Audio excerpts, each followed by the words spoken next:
Tammy Alvarez, welcome to the Human Capital Innovations Podcast. Thank you, John. It is very exciting to be here with you today. It is a pleasure to be with you. You're joining us from Belize, and I'm south of Salt Lake City in Utah. It's a tad bit warmer where you're at. We got about 16 inches of snow yesterday. So we're just coming out of a snow day. Everything was shut down. And now we're re-emerging. But yeah, so we always say we got like 16 inches of sand yesterday, right? So, but it is a windy day today, so the palm trees are definitely swaying outside. That's for sure. Yeah, beautiful, beautiful.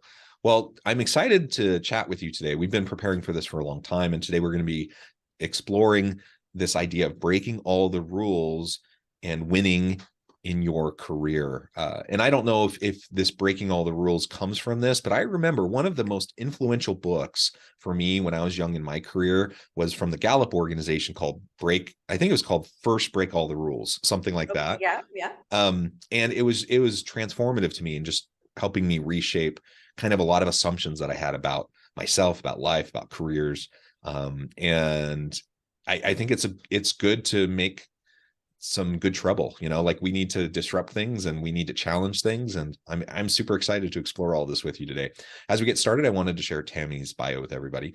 Tammy Alvarez is helping ambitious leaders in financial services and STEM industries to rebuild or accelerate their careers and become empowered business leaders.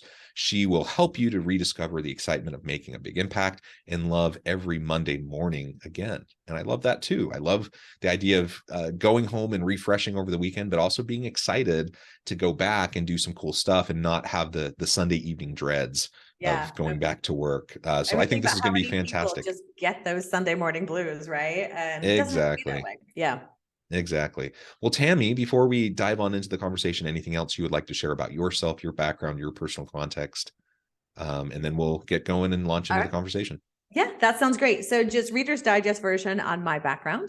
I spent the last 20 years or so of my corporate career as an executive on Wall Street.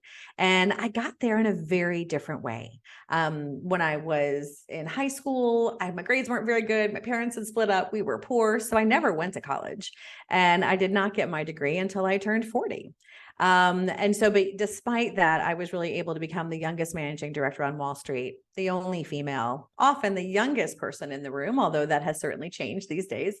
Where this rule breaking comes from is I couldn't get there the regular way. And I had to find a more, because I was very ambitious with my career and I was a high risk taker. And I just needed to find my own path there. And you don't know what you're doing until you have the benefit of hindsight. And so looking at all of the people that I had grown up with in my career, my clients that I service, the people that I've led, very talented people get put on the sidelines. And the reason is because they play by rules that don't serve them, because they think they're supposed to. And so when I started this coaching practice 5 years ago, that's really the core essence of what I'm so passionate about is if you don't wake up fired up to do what you do, change it. And if you feel stuck, it's because you're paying attention to the rules that are not actually going to serve you. And I help people figure out how to get through that and have more for themselves. Yeah, well, there's certainly this notion that it's been ingrained in us since we were little children to conform, right? There's norms in the communities in which we reside, in the workplace, certainly. And, if you're not conforming, you're seen often as a problem, or at least that's perceived that way. And so a lot of people just are, first of all, they're not willing or comfortable to challenge things. But a lot of times they don't even know they're allowed to. They don't know that it's a possibility, right? Yes. And the things that we assume are the way, it's just the way they are, those are the things that you need to disrupt, both for yourself and, for the organizations that you're working for. One of the big things that I'm a huge advocate on is really becoming that CEO of your career. Because when you start to treat your career like a business, you show up differently. One of the best examples I've got is how many times have you either experienced or, seen other people get the benefit of, congratulations, we're going to give you a new team to manage. We're going to give you a high profile project. And guess what? there's no title change or compensation change. Isn't this great? Now, as a corporate employee, you're like, okay, it's an opportunity, it'll happen, things will catch up, blah, blah, blah. They don't usually. But if it was a business and you were contracting to a company that came to you, that's called scope creep. Right. And those are things that you would charge more for. But yeah, in corporate, we don't do that. Right. And we let our networks die because because we don't need them. And we all know a company without a sales team isn't a company for very long. And so when you start to make yourself the CEO of You Incorporated and you start to apply that to your career, it's amazing how fast things will change and start to move in a direction that you're more happy with. So what would you suggest to somebody who's sitting there listening? They think this sounds fantastic. I want to be empowered, take control over my career. Maybe they like the idea of making good trouble and disrupting things and challenging the status quo and challenging assumptions and such. But they also realize, I'm putting my kids through college. I got a mortgage. Like these various things, and it sends a shiver up their spine. That fear factor kind of takes hold. Absolutely. And I think that's honestly what ends up stopping a lot of people from doing this, right? So what would you say to people who are sitting here listening, thinking that, who may be inclined to try, but they're also quite fearful to take that first step? Yeah. And John, that's a great question because reality does kick in. It's like, I can't, change careers, become a barista and live in a yurt, right? That's just not something that we can do. And I think one of the most important things that we need to realize that in our career, I believe that there's seasonality. There are times where you can take more risk. And there's times when you really have to hedge a little bit. If you've got 2 kids in college and they've got 2 years left, that's probably not the best time to say, hey, I'm going to go start my own company, unless you've got some money in the bank. And so realizing that you have the seasonality, I think it's important to really focus on what does success look like for you? After COVID, the goalposts have changed for a lot of us in terms of how we define success, but yet we haven't checked in with ourselves on that. We still are chasing the same things that we were chasing before COVID, but realizing that, maybe more balance is what's important to me.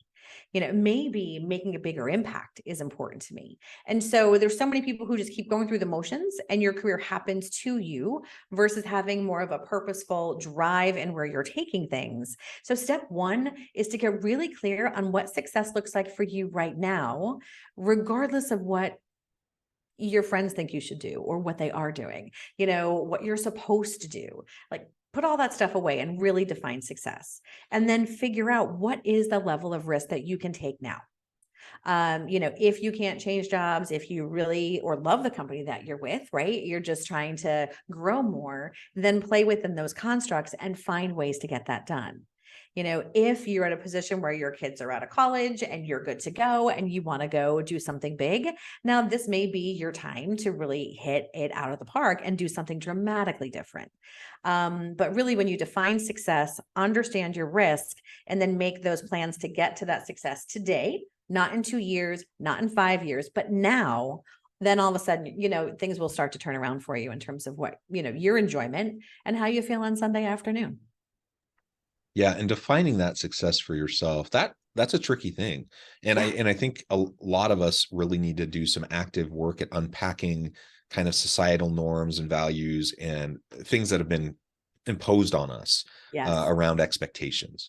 I think most people have experienced that. And, whether it's the well-intentioned parent who's kind of asserting themselves on a particular college or school or career path that they want you to take, well-meaning, they just want you to be secure and successful and whatnot. Or, the keeping up with the Joneses mentality, or like all the different things where society tells you this is success, this is what you should be doing. And if you're not having these outward manifestations, then you're not successful. Like, that's a lot to unpack for a lot of people and to work through.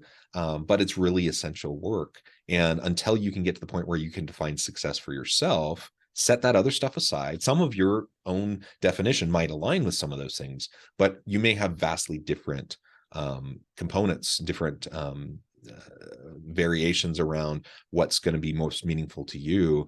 And until you know that, it's going to be really hard to be strategic about crafting your own experience and developing your own career path to get to those things. You're going to have the wrong objective, and you're going to end up chasing the wrong thing. And of course, that leads to a lot of dissatisfaction, unhappiness, and unfulfillment. It does. And, I think you bring up a really good point, John, on the whole peer pressure thing. It was really interesting, because I had, quote unquote, made it.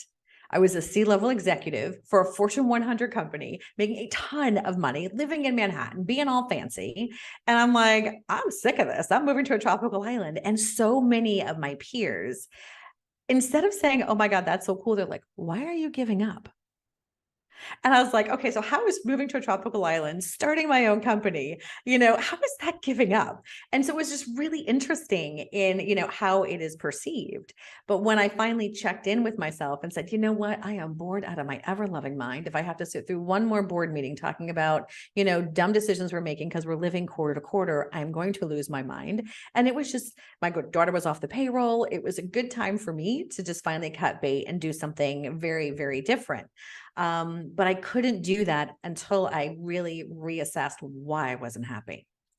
And when I realized that it was just the thing that had served me for so long that I had become an expert in no longer met my definition of fulfillment, that was a hard thing for me to come to terms with because I had worked so hard to get there. And then you're finally there and you're like, I don't really like this, as it turns out, right? So, so there's a lot of just junk to unwind there. Yeah. And I think you just highlighted also the fact that it could have been wonderful for you in that phase of your life, right?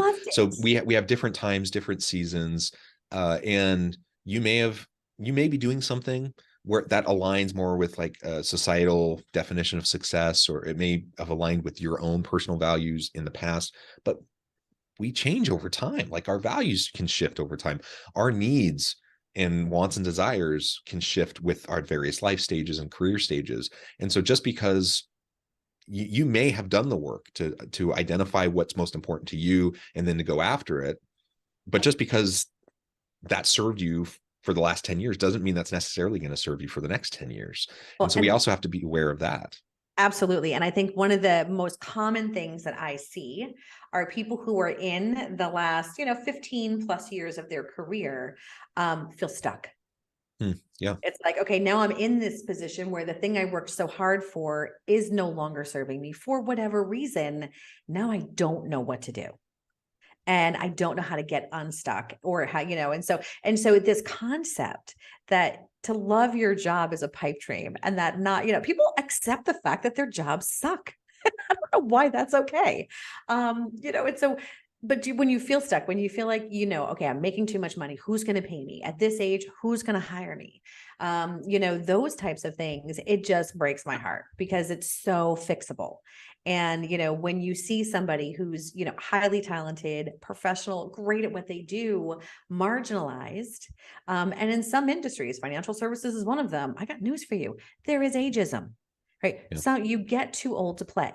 And so you've got to really think about how do you transition your career when you start to get to that later stage in your career, from getting paid for what you know to getting paid for what you do to getting paid for what you know. Because when you hit that, then you're starting to become an advisor, not a doer. And making that transition is hard for some people to think about. But there's so many great strategies to not be stuck that there's no reason to stay stuck if you don't want to be. Yeah. And to also note that, again, I think everything we've been saying has highlighted the fact that everyone is unique. Everyone is different. That's kind of the whole point, right? Yes. Is that we don't need to buy into whatever general societal expectations there might be. And I remember, for example, back when I was young, I'd spent a couple years abroad. I did a year of university. I spent a couple years abroad. I then returned and I went back to work. I had to earn some more money because I kind of spent everything over that couple of years. And the best job I could find, the highest paying job, I did factory work for 6 months. Okay. Now, for me, my intention was earn money, go back to school. And I never wanted to work at the factory. I didn't want to work there full time, for a career. But it served a purpose for a period. And I'll say I didn't like it. It was a means to an end. Yeah. But there were people I worked with who had been there for 30 years and they loved it. Like they thought it was fine, Awesome. And so the point is everyone's different. Like for me, I finished my time there. I earned the money I needed. I went back to college and I never looked back. Right.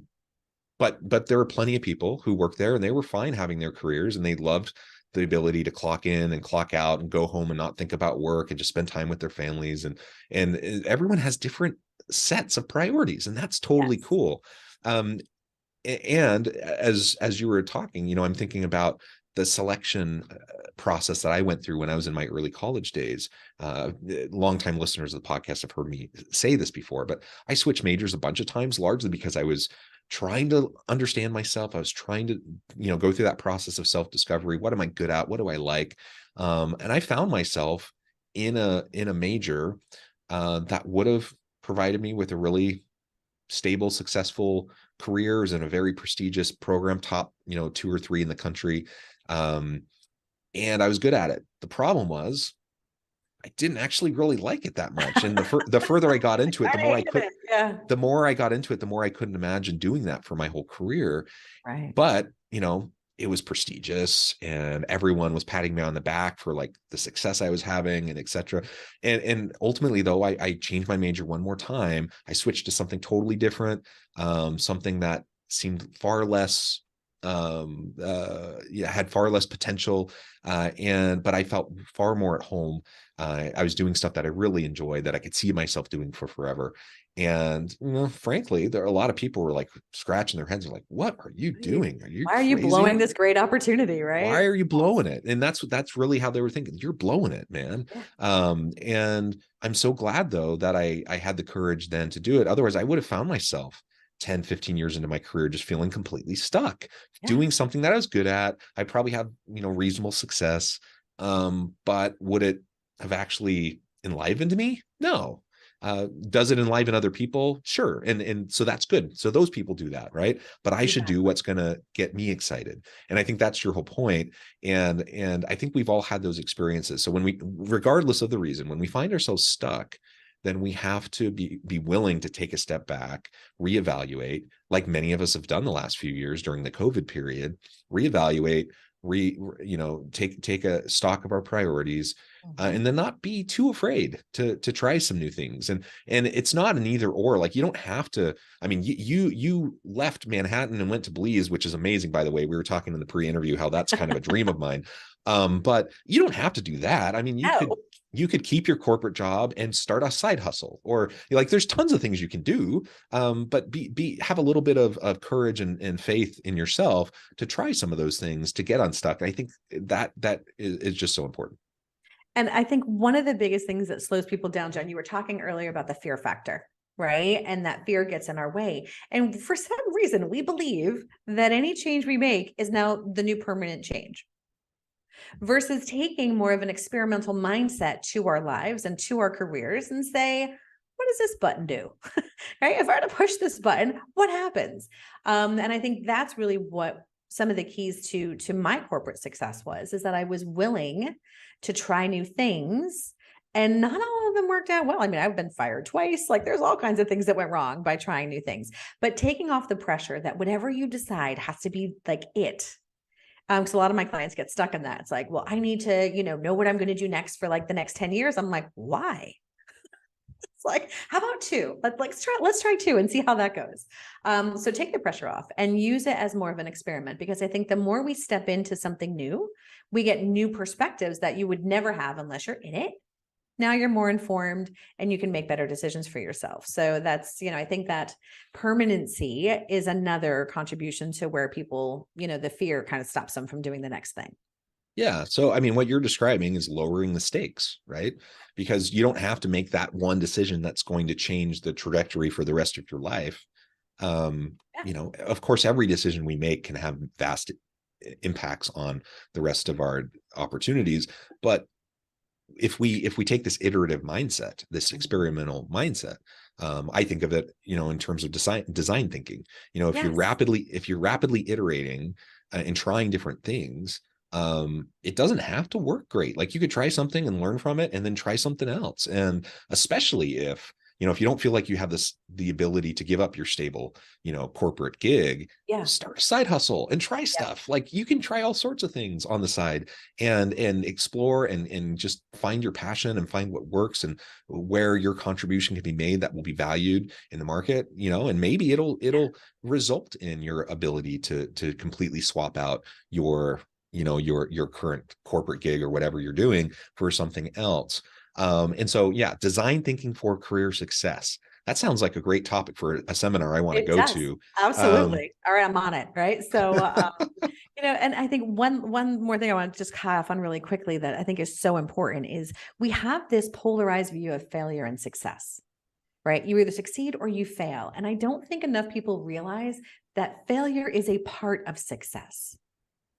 You can't truly succeed unless you failed.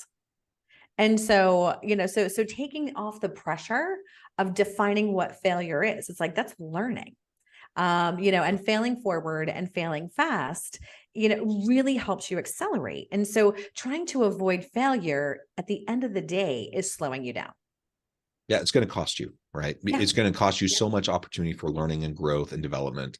And you might, maintain your kind of facade of stability and Yes. this facade of certainty and predictability. But the world is going to continue to change all around you. And pretty soon, 5-10 years down the road, you're going to be looking at yourself and you're going to be like, what is going on? What happened? Everything changed around me and I'm not happy and I don't really know what to do at this point. Yeah, let's just lean into it, fall forward, fail fast, as you mentioned, and iterate and just try things. I think all that's awesome. And, you've talked several times about just taking ownership over your own career, be the CEO of your own career, regardless of what that looks like. And everyone is different. Everyone has different priorities. But when you take that ownership, it really does unlock so much possibility. And then, when we talk about the Sunday morning blues or, that Sunday evening, you're just dreading, the start of the new week. One of the reasons why you feel that way is because you feel stuck and you feel like you don't have control over your own context in your own situation. You're going to go back to work, working for the man, quote unquote, doing the stuff that maybe you don't really like, getting back on the hamster wheel, right? That's the metaphor. And when you're just getting on the hamster wheel, it just seems pointless. It's not meaningful. It could be work that you actually would like otherwise. It could be work that you found meaningful in the past. But when you just find yourself on this hamster wheel, yeah, you got to disrupt that. And ultimately you'll find find or refine or rediscover your passions and what will interest you. Now, there's nothing wrong with, any work is honorable. It's like whatever people need to do. And like when I worked in the factory, it was a means to an end. It wasn't what I wanted to do long term, but I needed to earn money. And if I was in a situation where, it's the difference between, paying my mortgage and putting food on the table for my kids, I'm going to do whatever I need to do. Absolutely, I don't care what the job is. Yep. I'm going to make sure that I'm taking care of my family. So we're not trying to demean any kind of profession or occupation. Yep. Work is honorable. But we also can go after things that are meaningful and purposeful to us that help us leverage our own innate talents and get us excited. Like we don't have to cash that chip in. Maybe in the short term, maybe in particular situations or contexts, we have to make those sacrifices. But long term for your whole career, most people don't find themselves in that situation where they have to just basically give up their own autonomy. And we can look for and discover things that will allow us to both provide, the needs for our families and whatever our context, but also find fulfillment, find meaning and purpose. That's right. Exactly. Well, Tammy, this has just been a fun conversation. We could go on and on, but I know the time. I need to let you go here in just a minute. Going for a bit on this, yeah. Before we wrap things up for today, I just wanted to give you a chance to share with the audience how they can connect with you, find out more about your work, your team, and then give us the final word on the topic for today. All right. Sounds great. So you can find us at careerwinnercircle.com and please reach out on LinkedIn to connect with me. It's Tammy Alvarez on LinkedIn. We've got coaches that are here and ready to help you in every stage of your career. So whether you're a leader looking to level up, whether you're looking to make that change because Sundays are not your favorite day of the week, we're just here to help you in all of those ways. So John, thanks again for the invitation and for the opportunity to reach out to your audience today. Thank you so much. I encourage my audience to reach out, get connected, find out more about what Tammy and her team can do for you. And as always, I hope everyone can stay healthy and safe, that you can find meaning and purpose at work each and every day. And I hope you all